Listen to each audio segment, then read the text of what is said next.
الصلاة والسلام على المرسلين. اللهم علمنا ما ينفعنا وانفعنا ما تعلمنا وزدنا بفضلك علما وتعليما إنك على كل شيء قدير. Okay, so I believe we did this first hadith, didn't we? Did we not? Maybe it's a repeat or it's a similar hadith to before.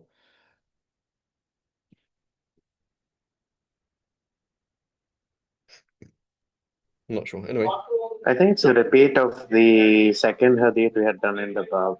We stopped at the first. We didn't do okay, the first hadith and first. Yeah, it's okay, similar to this.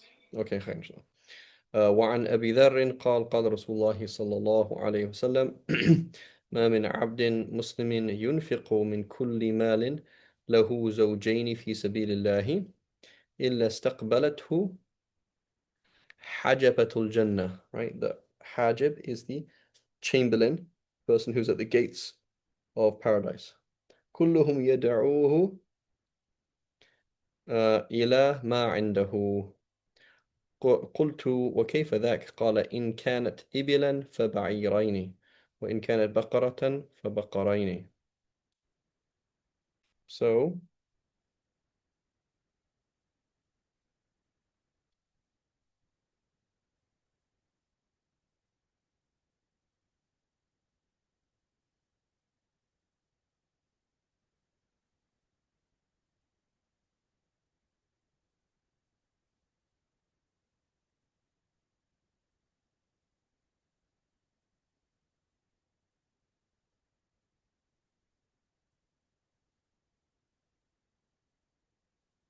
he says, why is he asking? He says, كيف ذاك? How is that? It should be, what is that? Right? So he says, when he's asking what it is, it should be ما. قلت بل السؤال عن كيفية الإنفاق بما يتملكه بالعدد المخصوص. So he says, the question is about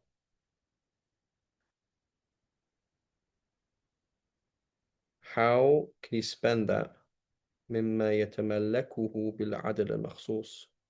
How is he supposed to do that specifically? He says, oh, so you give basically two things of a particular type. So giving two ba'irs, two camels, or two cows, or whatever it is. Okay. رواه النسائي.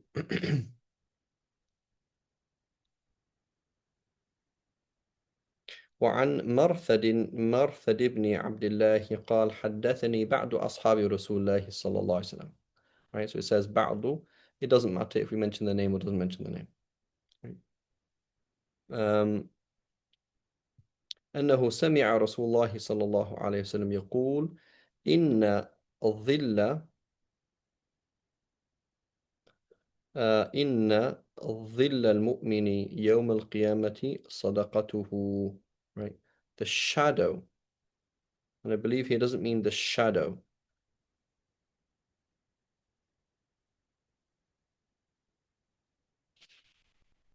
He means, did I skip something?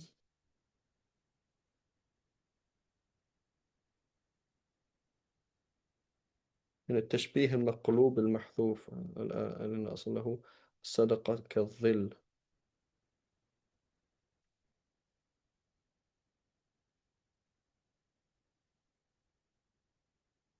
Oh, the thing that will shadow him. So the comfort. So think about a shadow. The shadow in an English word is not a very nice thing. In Arabic, it is good because it protects you from the heat. So the thing that will protect you from the heat of the believer on Judgment Day will be his sadaqah. Right? Rawahu Ahmad. And subhanAllah, just today answered a question similar to this. Somebody put an awning over a grave so that the sun didn't cover. Like basically, they gave to give shade to the grave, right? Abdullah ibn Umar sees it and tells him, get rid of it. Why? He says, let his good deeds shade him, right? Like that's the only thing that's going to shade you, your good deeds. وعن ابن مسعود قال قال رسول الله صلى الله عليه وسلم من وسع على عياله في النفقة يوم عاشوراء وسع الله عليه سائر سنته. قال سفيان إنا قد جربناه فوجدناه كذلك. رواه رزين. Um, so from Abdullah Mas'ud, that whoever wassa ala ayalihi spends more on his family, on his dependents, on Ashura, then Allah subhanahu wa ta'ala will give him. So Sufyan Thawri is saying we tried that and it worked out like that. So here it says Rahu Razin. Most of what we see from Razin is weak, right? And it's a book that has been lost.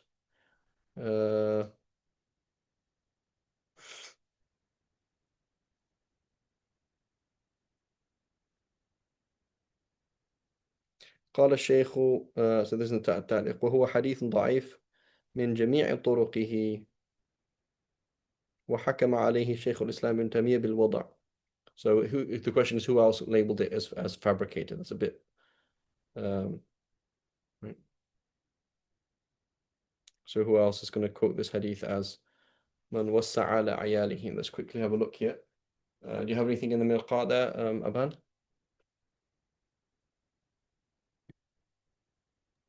No, sir. I mean, Also in that my textbook, I checked the Mircom. Sorry, in the book there's no footnotes. I'll check the Mircom. so and just the point as well, he says, the deen is not established through try and test, right? I mean, that's true, right? You can't prove something is sunnah because you've tested it, right? That's not. But subhanAllah, again, just today or yesterday, I think it was. There's a quote from Imam Shafi. Imam Shafi had a dream. He in his dream he heard a dua, and he heard this dua, and then he tried the dua, and it worked. So he said, everybody, make sure to do the same dua, right? So is Imam Shafi start doing tashri' with his dream? No, he's not. Or with his own experience, he's not. The tashri' is that it's sunnah to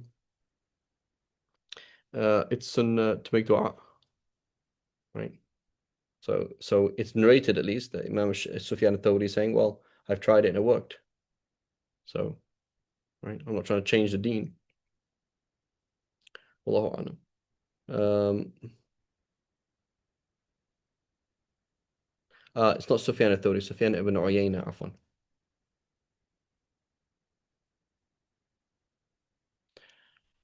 So here it says, I'm looking at, I'm going to share the screen with you.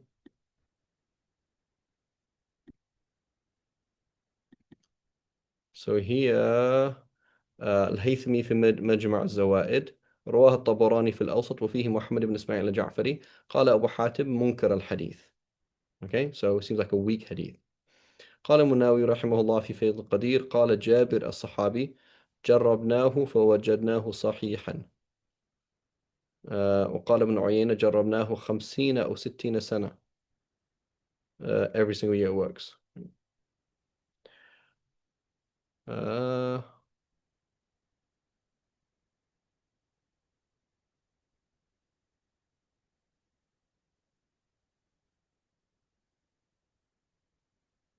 قال البيهقي في موضع أسانيده كله ضعيفة. Right? So nobody's saying it's fabricated though. قال ابن رجب في اللطائف لا يصح إسناده.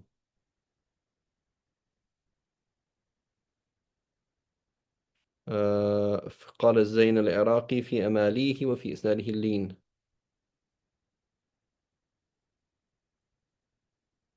فالحديث حسن على رأيه.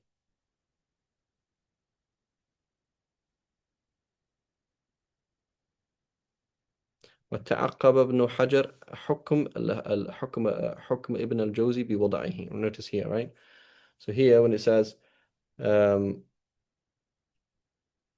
that Ibn al-Jawzi says it's fabricated, and so saying that's fabricated, that's quite a statement. Saying that it's weak is easy. Maybe saying that it's possibly Hasan is weak, fine, not a big deal. But saying it's weak is quite hard.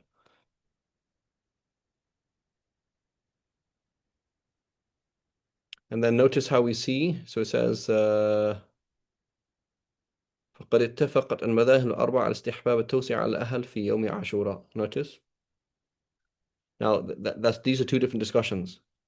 One is saying the hadith is weak. The other one's saying is recommended. It might be recommended for other reasons, right? It might be recommended purely because some of the Salaf did that, right? So that doesn't that's not a you can't do tahseen of a hadith based on the fact that the former dhahib act upon it, right? These are two different discussions.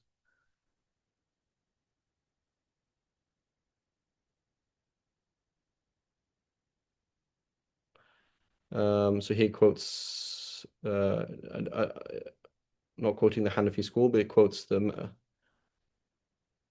Here we go, fourth former dhahib, right? وينبغي التوسع التوس التوسعة عفوا التوسعة فيه على العيال. قال في المبدع قال ابن عبدين الحنفي في رد المختار نعم الحديث توسعة صحيح كما قال الحافظ في الدرر وعليه فلا بأس بما ذكرت إن right والله أعلم.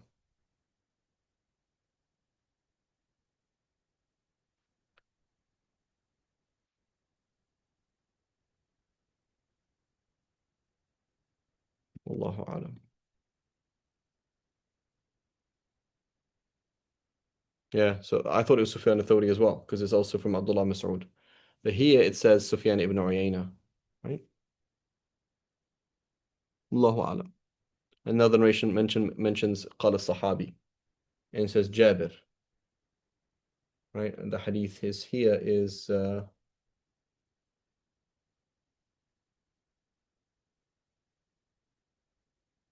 from Abdullah Mas'ud.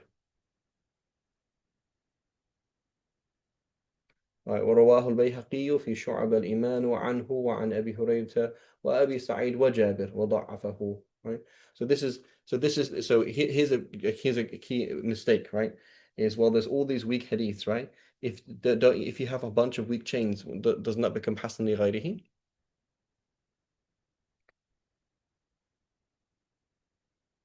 Like it's narrated by four of the Sahaba, five of the Sahaba maybe. So Abdullah Mas'ud, Abu Huraira, Abu Sa'id al-Khudri, and Jabir.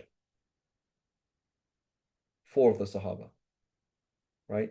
So even if it's a weak chain, doesn't it become Sahih Hasan li ghayrihi?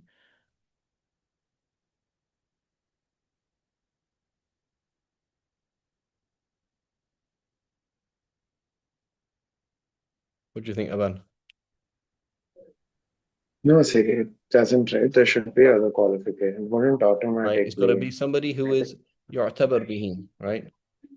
Right. So when Abu Hatim Razi says something like yuktab hadithuhu wa yundar fi, right? We're putting you on the fence. Okay, we're putting you on the fence. And we're going to wait to see if you're supported. Oh, you've been supported. Thank you very much. As opposed to Munkar al Hadith, Abu Hatim saying, people like this, we've tried and tested you time and time again. You quote random hadiths. I'm not putting you on the fence. I'm putting you on the other side of the fence. You're not, it's irrelevant. And in reality, it's just chaos. That's what it is, right? It is just the fact that there were so many mistakes that have created more sources. Okay, so that's a classic mistake that can happen, right? Classic mistake. We need to have something that is clear that it wasn't just a mistake that created more errors, that created more supporting evidence. If that makes sense. So people made mistakes, and they've made mistakes in the hadith, perhaps in the narrator. Their mistakes have now created more sources. So now their mistakes allegedly support their mistakes, which is not true, right? So it's like saying I have a really, really, really weak piece of a stick, okay, and another really weak one, and 10 really weak sticks. Can they hold up the car? No. So we have a stick that is almost strong enough to hold up the car, and another one that's almost strong enough to hold up the car, and another one that's almost strong enough the car. It's on the fence, right? And it's clear that they're not relying on each other, right? So if they are clearly independent of each other, right? Separate information that's supporting itself, right? Otherwise, it's problematic, right? So this concept of al-hasan li ghayrihi, some scholars have completely rejected it. But what you find is some of the late scholars, they just plonk everything together, right? Sheikh Albani and others besides Sheikh Albani, right? Not I don't mean modern, I mean like late in the last 500 years. You see it. where they'll say حسن لغيره, right? Just because it's got a bunch of weak hadiths, right? In reality, there's a mistake. Similarly, we mentioned this before with the Qatf al-Azhar by Jalal al-Din Suyuti. I forget the name of the book, if that's correct. His book on Mutawatir Hadith, right? So what he does is he mentions a hadith, okay, and he says, look, this hadith is narrated by 10 people. So it's Mutawatir. So in reality, half of those are mistakes, right? So yes, in general, when we're looking at tawatur, we don't look at the narrators, right? Like when you say prove that France exists, say, well, so many independent people have told me that I don't need to look at the narrators. So it's true, but when you're saying mutawatir, what it means is multiple independent sources, right? But none of these sources are just made up, right? They're not fabricated. They're not a mistake. So sometimes it's as a mistake, as of the ittirab of the narrator, that he made more sources. So it's actually a proof how things are wrong with the hadith. The hadith is all over the place, right? As opposed to the hadith has more corroborating evidence. Okay, so you have to be a bit daqiq with it, right? So Hasan hadith's on the fence. That's what it is, right? So a hadith is so by default when you say ضعفا جدا, right, and you put it together, it doesn't become Hasan. It doesn't work like that, right? Does that make sense? Yes. Right? So now when we come along to, let's say, the Shafi'i school, we're going to say, for example, well here, Ibn Rajab, look in Ibn Rajab al-Hanbali, right? So maybe somebody can do that. Look in Lata'if al-Ma'arif, Ibn Rajab al-Hanbali, see how he talks about it, okay? He will say there's probably a weak hadith plus a number of athar from the Salaf. So then what is the hujjah for it? The athar from the Salaf in reality. That's what it is, right? A number of the Salaf have done this, and khalas, that's it, right? But as for the hadith is weak. Is it fabricated? As Sheikh Zakaria, my footnote says that Ibn Taymiyyah said it's fabricated, or Ibn al-Jawzi says fabricated. That's fihi ma fihi, right? So fabrication is a much bigger thing. Fabrication is a positive statement. Fabrication is I can clearly see that somebody lied, as opposed to I can't clearly see the picture, right? That's what a weak hadith is, right? It's like I'm trying to read a text, but it's too faint. I can't read it. That's weak, right? My eyesight is weak. I can't see it. As opposed to I can positively see that it says something else, right? I can positively see that somebody has made up this hadith. It's obvious. The man's a liar. The hadith sounds like a lie, right? If it was it walks like a quack, like a walk a duck, what is it? If it quacks like a duck and waddles like a duck is a duck, right? That is obvious. You're making a positive statement. But when you say weak, you're not making a positive statement. You're saying there are serious indications or serious factors that make me not have a clear picture on this hadith, right? And the fact that there's ta'addud, the fact that there's different narrations, tells us that there's actually more problems, right? That there's more problems, right? So when he says ضعيف بجميع طرقه, what it means is look at all these different narrations. They're all super weak, and they all just make it, or they just make the situation worse. As opposed to this person تابع فلان, right? Somebody weak narrates from Aban. Somebody else weak narrates, and some other weak narrator narrates from Aban. Okay, so that's corroborative evidence now, right? These two people, they could have made a mistake, but now I don't think they made a mistake, right? As opposed to just more and more mistakes happening. خير.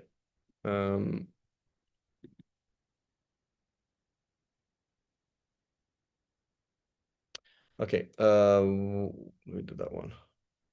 وروى البيهقي في شعب الإيمان عنه وعن أبي هريرة وأبي سعيد وجابر وضعفه.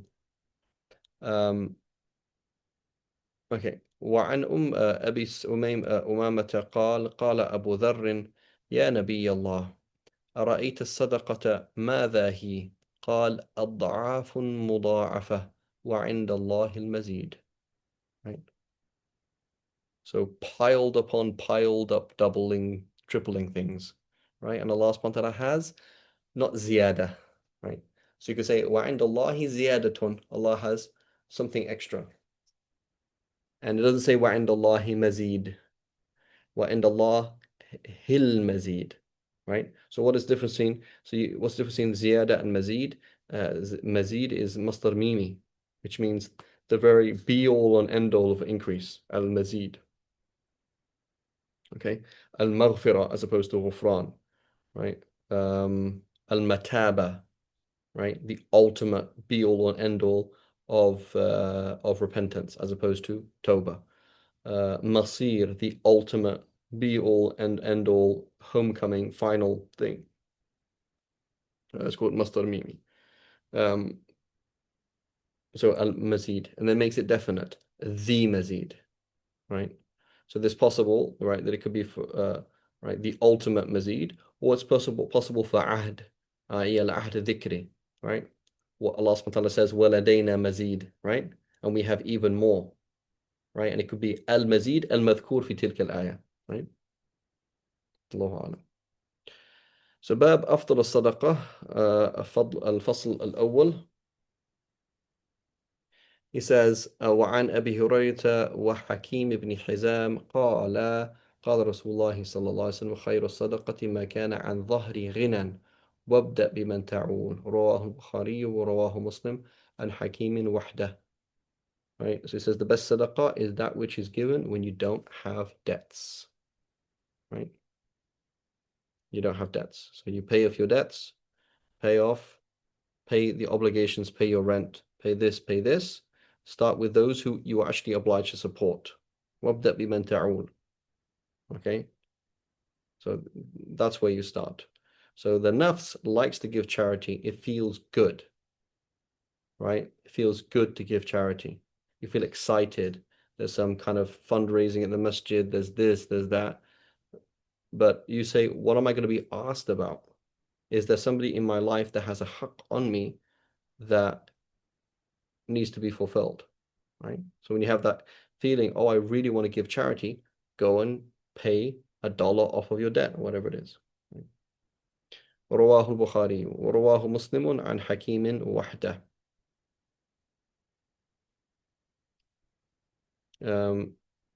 Okay. وعن أبي مسعود قال رسول الله صلى الله عليه وسلم إذا أنفق المسلم نفقة على أهله وهو يحتسبها, right, قيد مهم جدا, right, وهو يحتسبها كانت له صدقة. Why we mentioned this 50,000 times, right, is you have these automatic payments coming out for your mobile phone. You're paying for you and your wife, for example. You don't even think about it, right? So is paying bills an act of worship in itself? It's not. But if you stop and think, you say, Ya Allah, I'm paying my phone bill, I'm paying my electricity bill, I'm paying my water bill, I'm paying my rent for you, Ya Allah, I'm providing for my family, and this is what you want me to do. وَهُوَ يَحْتَسِبُهَا, and he's saying, Ya Allah, I'm doing this for your sake. كَانَتْ لَهُ صَدَقَةً. Otherwise, it's not. Right? I'm so tired, I want to go to sleep, as opposed to I'm so tired, I want to go to sleep and fulfill the haqq of my body. Totally different thing. I'm so hungry, I need to eat. I'm so hungry, I need to eat so that I have the strength to do the things that Allah wants me to do, right? So we drift, we step in and out of not, I wouldn't say universes. We step in and out of universes based on our intention and based on what's happening in our minds. And so many times we lose out on huge acts of worship when in reality it would take zero time. It would not, the action will be the same action. Parking your car. If I park too close to that car, I'm inconveniencing somebody. I'm stopping them have their haqq getting out of the thing. So he said, I fear Allah concerning their haqq on Judgment Day, as opposed to, oh, it would be embarrassing, right? And my wife's watching me park like a fool, and I feel embarrassed, right? So one thing is stupid, if not haram. The other thing is a huge act of worship, right? Because of where is your head, where is your heart, right? So these are super important things. Right? Where is your head? Where is your heart? And so what is the role then of dhikr and ibadah, or pure ibadah?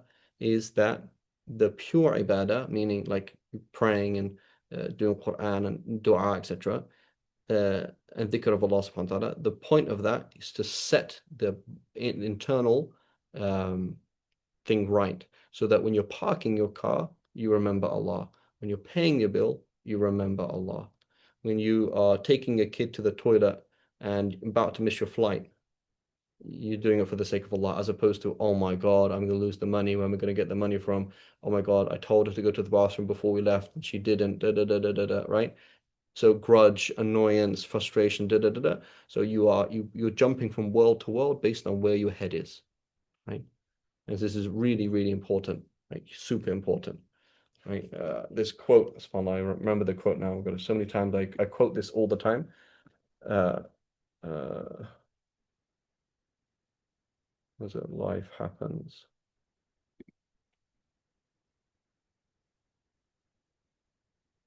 Life is what happens while you're busy making other plans. It's not actually his. Alan Saunders in 1957,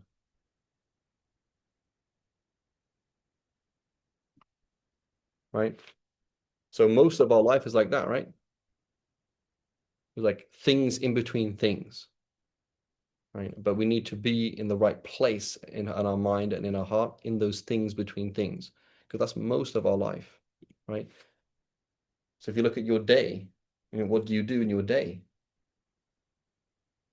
It's like, oh, I work for 8 hours. Okay, that's only a third of your day. So what happens the rest of the time? All right, the rest of the time is, and so not the rest of the time, the whole of the day can turn into ibadah. There's ihtisab. Why are you doing what you're doing? Stop, remember, why are you doing what you're doing? Right? It's very, very important. وعن أبي هريرة قال قال رسول الله صلى الله عليه وسلم دينار أنفقته في سبيل الله ودينار أنفقته في رقبة ودينار تصدقت به على مسكين ودينار أنفقته على أهلك أعظمها أجرا الذي أنفقته على أهلك. Right?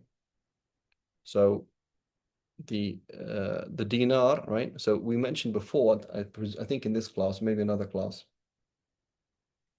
the position of some of the late Shafi'is, that when there is a communal obligation, right, fi sabilillah, when there's an obligation, when there's a communal obligation, where there's fuqara, there are poor people, and there's nobody to support them, when there is a world situation, a problem, right, then it is haram to save money for more than a year, right? So you have your house, you have your car, you have your expenses, and you have money for a year, and now you're still saving money, even though there is major world problems and Muslims that need help, right? That you can't do that, right?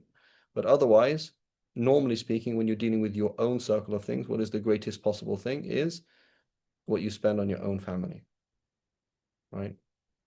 What you spend on your own family. Uh, this is an obligation, and this is the highest level, right? It's the highest level. It's not a low level. You're like, oh my God, I feel really bad. I went to the khutbah. It was all about charity, and I haven't given any charity. Yes, you're giving charity all the time, but your head is in the wrong place, so you're losing out. Very, very important. وعن ثوبان قال رسول الله صلى الله عليه وسلم أفضل دينار ينفقه الرجل دينار ينفقه على عياله ودينار ينفقه على دابته في سبيل الله ودينار ينفقه على أصحابه في سبيل الله. وعن أم سلمة. Now again, the caveat here is this is in the haqq, right? So the haqq that the person has on you, right, and not in more than that. So I can take my son to Disneyland 5 times a year and I get ajr for that. Is that correct? It's like, well, do they need that? Or I can spend $5,000 on Lego for my kid. It's like, do they need $5,000 of Lego? Right? So then there's things that in between. Is this excess or is this not? Right? Is this a need? Does my family need this or not? That's where you have to be very careful, right? Because it can just be, you're just taking it out of context totally, right? But otherwise, when you say this is your rent, like, oh my God, the electricity bill is crazy, right? It's like, well, alhamdulillah, that means, what does it mean? It means opportunity to give sadaqah, right? That's like saying, oh, there's lots of people who are asking you for money, right? So it's a good thing. It's not a bad thing, right? Or we used up all the fuel in a week. Like, oh, we're supposed to put in the fuel once a week, but we use it all up in a week, or whatever it is, right?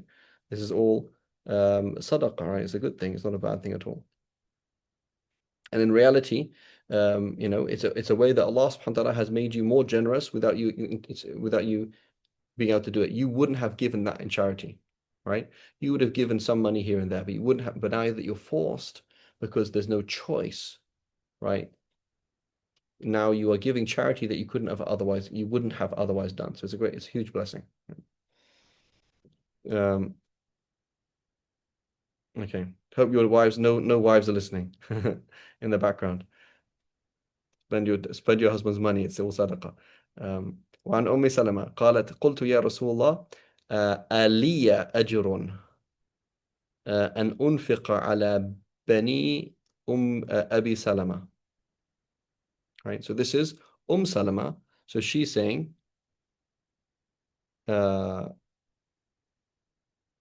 she's saying I'm not responsible to support my kids. My husband is. Right. So do I get a reward if I spend on them? إنما هم بنية. They're just my kids. So A, I'm not obliged to support them. B, I'm spending on my own kids. So that's kind of like spending on yourself, right? فقال أنفقي عليهم فلك أجر ما أنفقت عليهم. Okay, but now again, notice the difference, right? Are you spending on them because you know that's the most beloved thing to you, to Allah, or are you spending on them because it is part of you? It's a bit tricky, right? Just like the scenario of spending on your family. Well, I prefer to spend on my family because I see it as me, as opposed to I prefer to spend on my family because Allah wants me to spend on my family. There's a difference. One is you pocketing money, basically, indirectly, right? That's why the Hanafis, they say, for example, you can't give sadaqah, you can't give zakat to your husband in the Hanafi school because you're kind of giving it to the person who's going to spend on you. So it's kind of circular, right? The Shafi say it's totally fine. It's not circular, it's two different things. Right? He's poor and you're wealthy as a wife, and you give certain zakat to him, and what you gave him was zakat, and what he gives you is nafaqah, is two different things, right? But the point is circular, right? It can be circular, and it certainly can be circular in terms of your intention. So it is sadaqah if that's your intention, right? You're saying, Ya Allah, I'm only putting my money in that which you love the most, and I'm giving it to my own children because my husband can't support them, for example, right? That's something good, as opposed to I want to personally see them have that thing, right? That's not the same. قال أنفقي عليهم فلك أجر ما أنفقت عليهم. وعن زينب امرأة عبد الله بن مسعود قالت قال رسول الله صلى الله عليه وسلم تصدقنا يا معشر النساء ولو من حليكن. قالت فرجعت إلى عبد الله فقلت إنك رجل خفيف ذات اليد. What you have in your hand is very light, meaning you don't have any money. وإن رسول الله صلى الله عليه وسلم قد أمرنا بالصدقة. فأته, go to him, right? And there shouldn't be a hamzatul wasl here. It should be hamzatul wasl, not hamzatul qata', right? فأته فاسأله, right? فإن كان ذاك يجزي عني إلا صرفتها على غيركم, right? على غيرك, what she means, right? So وإلا, so she said, go and ask him. She said, the Prophet said, give charity even if you don't have any cash and you can only give from your jewelry. Okay, min huliyikum. So then she said, does this count? Ya Rasulullah, you've told us to give charity. Does this count if you give charity to your own husband? قال لي عبد الله بليته أنت, you go to him, right? And subhanAllah, this is an ishara that the Prophet ﷺ was accessible to women, right? And this is important as well, right? That women should be able to ask questions to people, right? قالت وكان رسول الله صلى الله عليه وسلم قد ألقيت عليه المهابة. He was awesome, right? In the real sense of the word, mahaba, haiba. فقالت فخرج علينا بلال فقلنا له إيتي رسول, right? We didn't want to ask him. It was difficult to ask the Prophet because he was too awe-inspiring. It was like intimidating somewhat to ask him. فقلنا له إيتي رسول الله صلى الله عليه وسلم فأخبره أن امرأتين بالباب تسألانك. Say that there are two women who wish to ask the question. Right? Notice the hayat, she didn't go by herself, she went with another woman. Right? تجزئ الصدقة عنها على أزواجهما وعلى أيتام في حجورهما ولا تخبره من نحن. Right, this is an interesting part of the hadith, right? Don't tell him who we are. قالت فدخل بلال على رسول الله صلى الله عليه وسلم فسأله فقال له رسول الله صلى الله عليه وسلم من هما؟ قال امرأة من الأنصار وزينب. قال رسول الله صلى الله عليه وسلم أي الزيانب, which of the Zainabs؟ قال امرأة عبد الله, the wife of Abdullah. فقال رسول الله صلى الله عليه وسلم لهما أجران أجر القرابة وأجر الصدقة. Right? So it's in reality, with the right intention, it is that you have the reward of two rewards of sadaqah and the reward of giving to a family member, right? Who is your closest family member? Your husband or wife. So this is the dalil for the Shafis that it's just if you can give sadaqah, then you can also give zakat. It's the same thing. Right? Mm.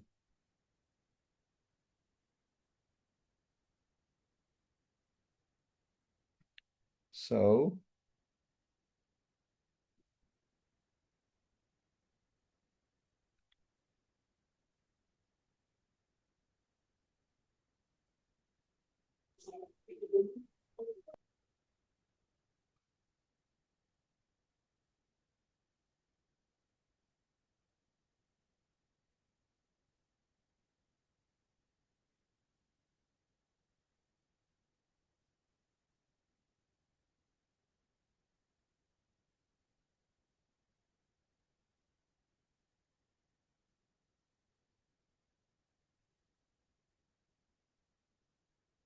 um,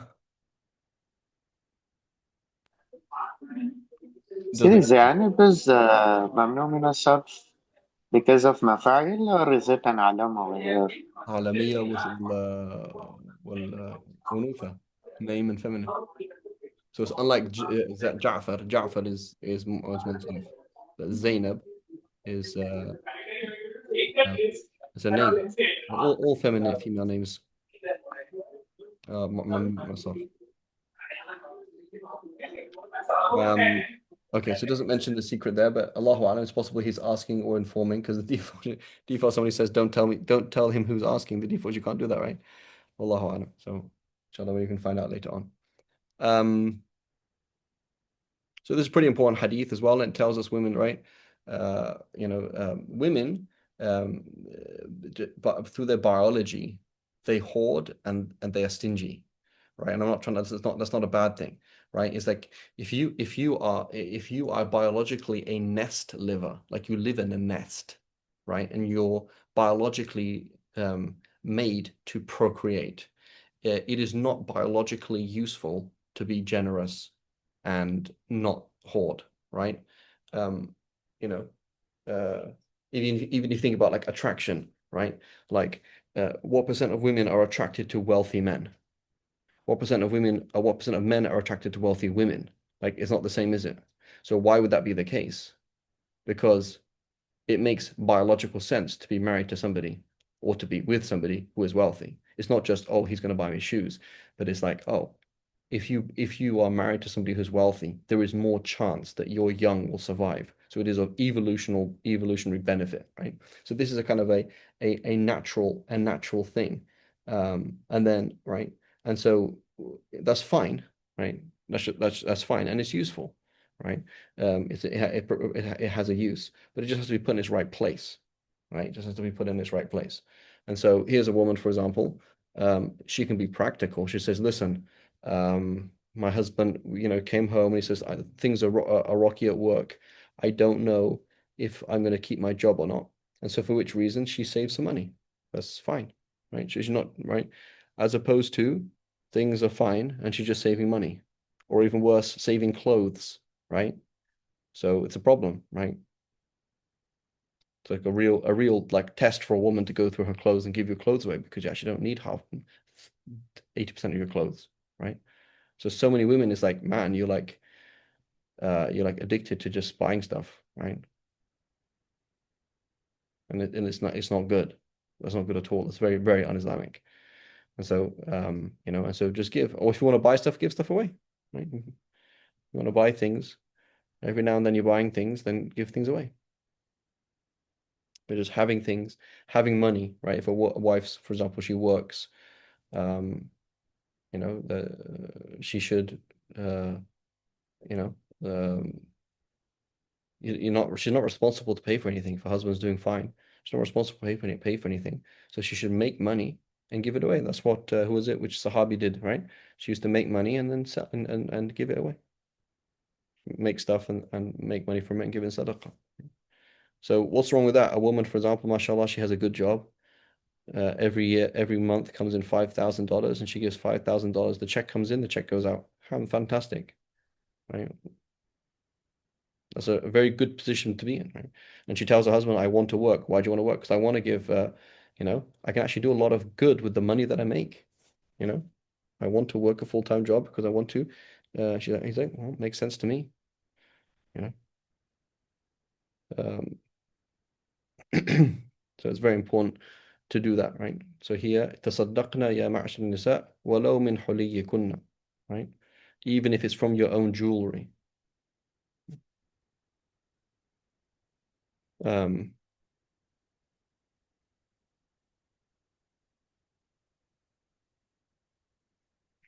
خير.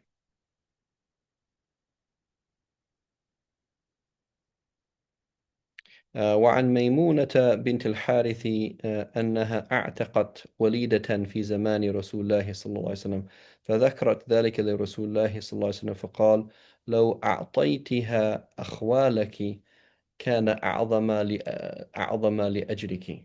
Right, so she freed a female slave. She freed a female slave, which is a form of sadaqah, of course, right? Um, but she said it would have been better if you had given that to your maternal side, right? Your akhwal, the brothers of your mother that need somebody to work for them, right? They need work done. They actually need it. So yes, you've given charity to the slave, but it would have been better if you had spent that on your family, right? So again, it's problematic. Are you self, selfishly giving charity and zakat to your cousins, right? And all your charity, your all your zakat goes to your cousins. Is that selfish, or are you saying no? Allah wants me to do this. There's a fundamental difference, right? Fundamental difference. وعن عائشة قالت يا رسول الله, right? And most of the time, generosity is an ego trip, right? So you get married, for example, and you're going to be generous. Inshallah, Aban's going to get married on Friday, inshallah, ya Rab. And, you're you're naturally, you like the person. You're this new role of being husband, provider, and you want to impress the person for healthy reasons. And so you're generous, right? Or you're with your friends and you're generous, or with Sheikh and be generous. And it's like, whatever, right? And it's like, it's half of it is all messed up, right? So you have to be very, very careful. To like, no, why am I doing this? Right? Yeah, Allah, please protect me from ever putting my money in the wrong place. I want to spend my money and my time in that which you love the most. So I'm only doing this for this reason. It's not a personal thing. Not like I'm trying to impress somebody or trying to show off somebody or trying to get close to somebody, right? I want the sheikh to really like me, all right? As opposed to I'm being generous towards the sheikh, right? I want these my new friends to like me, right? It feels nice being around them. It feels nice having money to spend on them, right? I want my wife to like me, as opposed to this is something like, I'm fed up with my husband being in debt, so I'm going to give him $10,000, right? As opposed to, oh, I read this hadith. I'm going to die tomorrow morning. I want to be in the situation where I give the best sadaqah. I'm going to give it to my husband, right? And so there's a big difference, right, in terms of your niyyah and money is a big thing, right? Money and nafs, they go hand in hand. So you have to be very, very careful how you spend things, right? What you're doing. Like in my world, for example, buying books, right? It's a huge sadaqah, if not a wajib, right?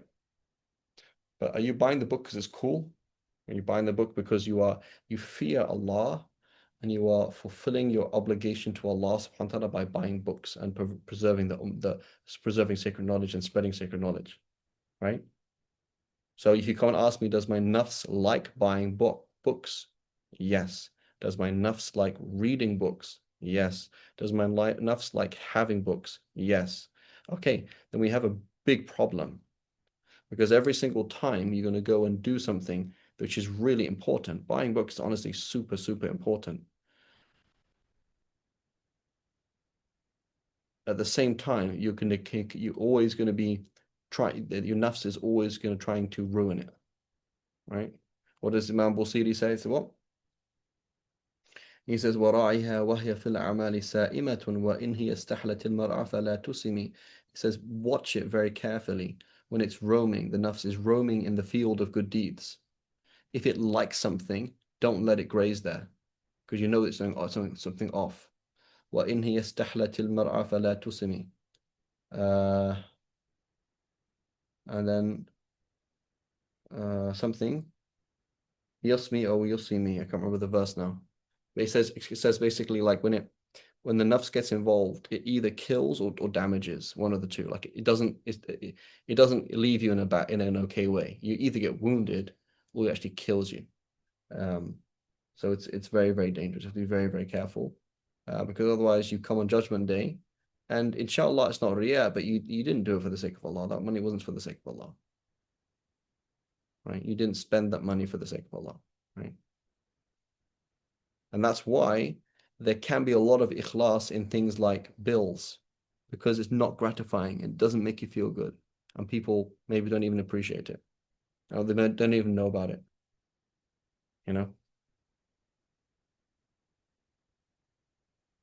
No, there wasn't a discussion in the family that, oh, there was an extra tax that came on trash this month and you paid for it.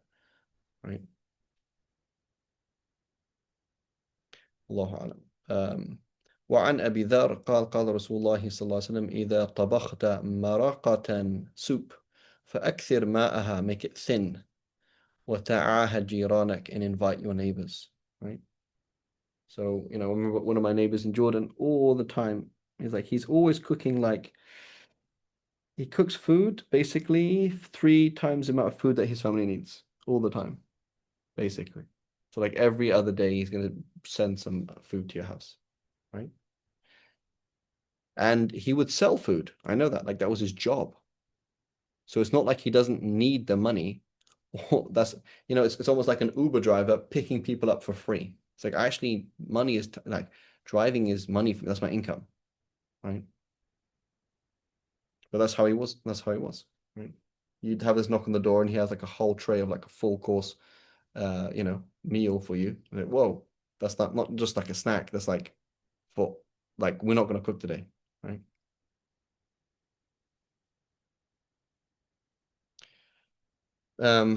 Okay.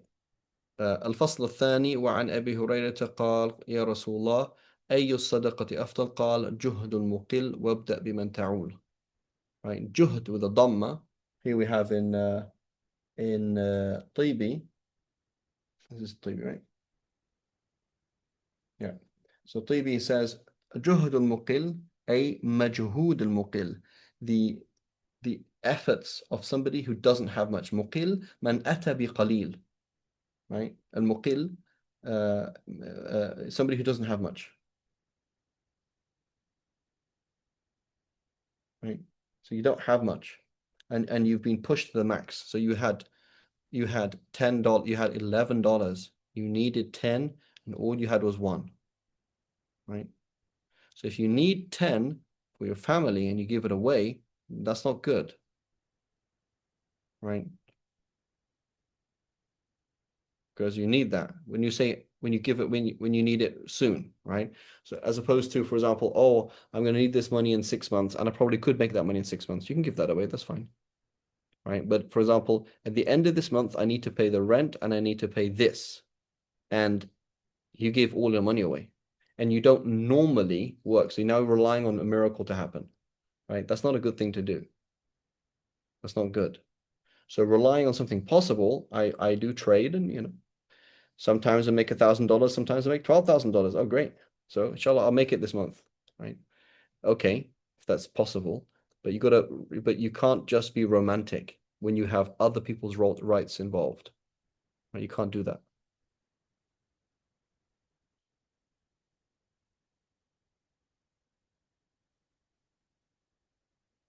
Right? So giving what little you have, wabda, and he says, but remember to start with those people you start with, right? And this is important in money, and this is important in other things as well, efforts, right? So I go and ask Musa, hey Musa, can you do this Quran or this like youth club thing, right? And he's like, yeah, sure. Okay, what about your own kids, Musa? Oh yeah, they're fine. No, they need you more than these people. So give to your kids the time that they need, and then go and do the masjid thing, right? But it's why don't people do that? 'Cause it's not gratifying. It's not gratifying to do your obligation. Right? The wajib is not gratifying. The sunnah is. So the shaitan gets you. Right? You end up, oh, come and do this, come and do this, come and do this. Right? It's not a priority. Right? So this is something that's very hard for women to do, but something that men have to do, which is saying no to non-priorities. That is not a priority. We're not doing it. But it's really important and it's really good and it's really this and it's really that's fantastic. It's not a priority not doing it. Right? So prioritizing is a really important thing. Saying no to something that's really important is very important, right? When something else is a priority, right? Because like time with Allah subhanahu wa ta'ala, Allah can make time flex and but the way that we deal with it from our side, the way that we worship Allah with finite resources. And so we have to use the finite time and the finite efforts and the finite things in the priorities, right? That's very, very important. Priorities. So that's why I'm very happy when people leave my classes. Because I think this might not be a class for you, and they leave the class. I'm like, alhamdulillah, that's good, right? Because they were doing this class as a nafs trip, right? Or at least it wasn't in keeping with the sunnah. And now they're doing the sunnah, which is doing something else, right? Fiqh al-awlawiyat, understanding priorities is really, really, really important. وعن سلمان بن عامر قال رسول الله صلى الله عليه وسلم الصدقة على المسكين صدقة وهي على ذي الرحم ثنتان صدقة وصلة. Right, so giving to a poor relative. So it's more important to give charity to your relatives than it is to somebody else, right? And the good thing with sadaqah is you give it to your non-Muslim relatives, right? Which is great. Zakat, you can't do that. رواه أحمد والترمذي والنسائي وابن ماجه والدارمي.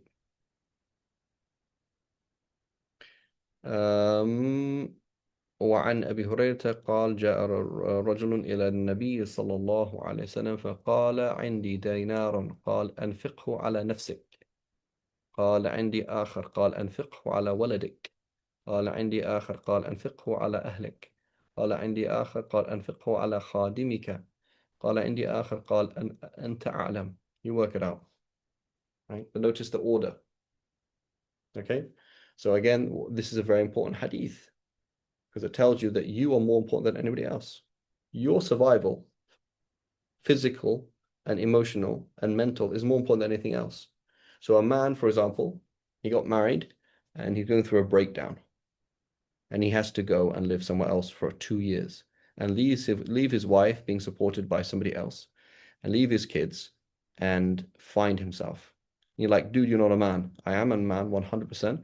I'm just prioritizing. Like, I'm actually going through a breakdown. I'm sorry. Apologies to the world that I'm going through a breakdown. To everyone looking at you like, you're not a man. You left your wife. So, yeah, but this is what I have. I don't have the risk that you have. You are emotionally stable. I'm not emotionally stable. And my obligation is to get emotionally stable because if I'm not emotionally stable, how can I help anybody else? So the Prophet said, spend it on yourself. That I'm a priority. My emotional,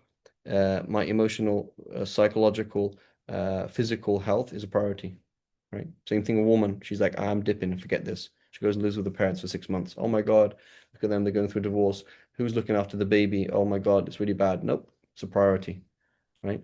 And so this is one of these very tricky things for Muslims to work out, right? Because we are caught between two extremes. We are caught between a Western extreme of it's all about me. I don't feel appreciated in this relationship. I don't feel it's not, there's not, I need to have me time. So the West is extremely selfish and stupid, right? And there's these kind of things like, oh, I need to do this and I need to do that. It's like, no, you don't, sister. No, you don't, brother. You're just being selfish. You need to grow up and do hard work, right? And do things that are hard, right?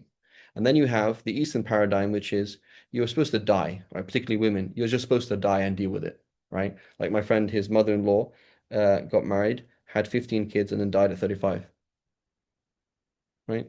It's like you had 15 kids and you died at 35. Like, do you think this hadith was in her mind or the understanding of it was in her mind? I don't think so. Nor was it in the mind of anybody around them. They're like, it's okay, right? And it's like extreme, it's very extreme, right? The Prophet ﷺ said about slaves, don't ask them to do what they can't do. And if you do ask them to do what they can't do, at least help them. But what do we do with our wives? Oh, do this, do this, do this, do this, do this, do this, and do this, and do this, and do this, and do this. They're doing way more than a slave could do. Way more than a slave can do, right? And it's wrong, right? It's wrong. So then when they act in a somewhat like when there's a pushback and it's not balanced, and you're like, oh, look at her, she's like Western, she's like this, she's like that. It's like, well, it's all off. Your balance isn't there. It's like you are the shepherd of this family. You need to make sure everybody is getting what they actually need. They need downtime. They need a balance. They need a this. They need a that. Whatever it is, looking after people. People need different things, and people have those different things, right? There's needs and wants that you can't always have what you want. That's fine, but there are certain things that you need, right? There are certain things that they need. Um,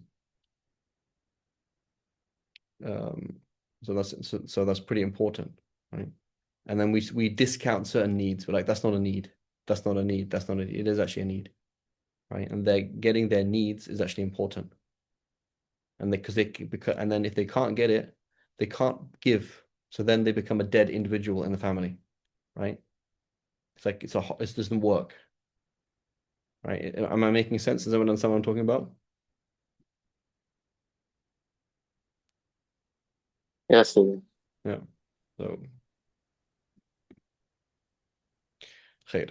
Let's come to just one more hadith, inshallah. وعن ابن عباس قال رسول الله صلى الله عليه وسلم. But again, at the same time, it's as the shepherd, that's the problem.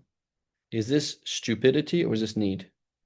Right? Because a lot of women and men, but a lot of women, this actually like this is just stupid. Like, oh, I need this. I need this. I need this. I need this. Right? Like you don't need that. You ask things you don't need, and you're acting like a fool. You're acting like a spoiled brat. That's what it is. Like you're married now. It is hard work. Get on with it. As opposed to I am continually pushed beyond my limit, and I'm beyond breaking, and and I'm just going to break, and that's just how it works, right? Which is not good at all, right? And subhanAllah, what we find as well is this is classic among Muslims in the West, is that there's one paradigm at work and another paradigm at home. So there will be a manager who works in the office, right? Aban, for example, he'll be a, you know, what's it called? Mustashar, what's it called? A consultant, okay? He works with his team. He understands all of this, that I need you to be awake. If you're super tired, please go and sleep. I need you to be together. If you're going through something difficult, please don't come to work. Just say, I can't come to work, right? So what happens is Aban adopts a very human, a very considerate, a very practical, right, and reasonable approach at work. He goes home and doesn't apply it, right? We have these very human and useful and mature managed skills at work, but not at home. And so we make a really good team at work and we deal with this kind of stuff and there's consideration, this push and pull, and it all works well. And when we come home, it's like, no, no, no, no, no. Like everybody has to be like dying, right? You have to like squeeze the very last thing out of people in order for them, you know, and they're not supposed to complain either, right? At work, you're going to say like, how are you feeling? What's going on? communication skills, da da da da da da da.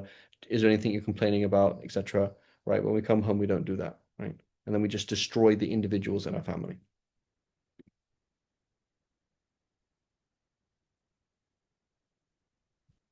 Yeah, and some of it is also just like it's like people just live in two different worlds, right?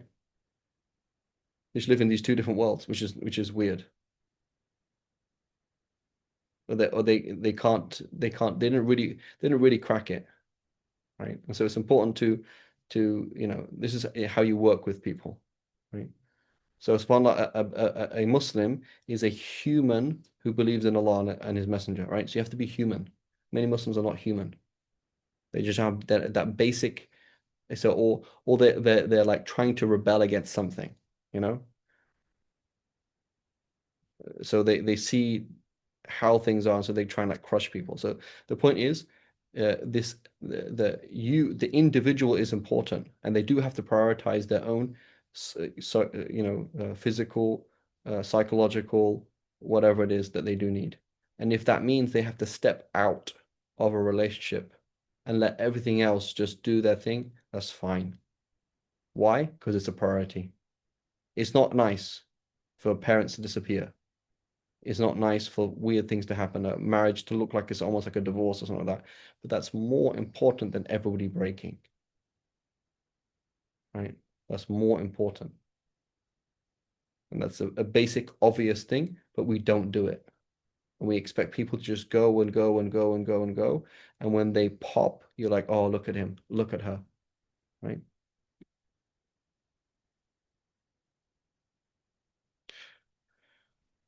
خير inshallah. Let's come let's end with this hadith 194 inshallah, and we'll come back next week inshallah. Wa sallallahu ala sayyidina Muhammad wa ala alihi wa sahbihi wa sallam. Assalamu alaikum wa rahmatullahi wa barakatuh.